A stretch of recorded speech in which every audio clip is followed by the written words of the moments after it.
chicken with pop chow, and I just use a little bit of chicken because I just want the extra flavouring along with the pop chow as well. Sometimes I like a little bit of meat. I love meat, so I just add a little bit of meat into that.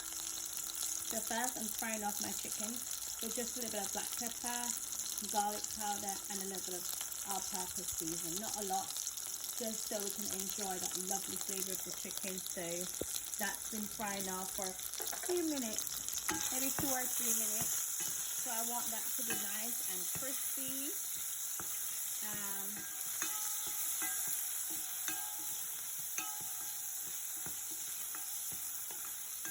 When it's nice and crispy, you get that lovely taste when you finish with all the ingredients and trying it. So my chicken is actually finished browning.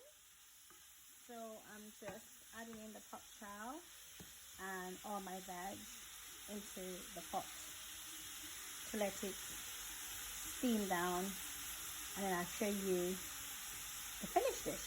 So here you can see I've got some carrots, some sweet pepper, and half of onion. So I'm gonna mix this all in, add a bit of salt and a little bit of black pepper, and leave it to simmer and get back to it when it's ready and done for you guys to see.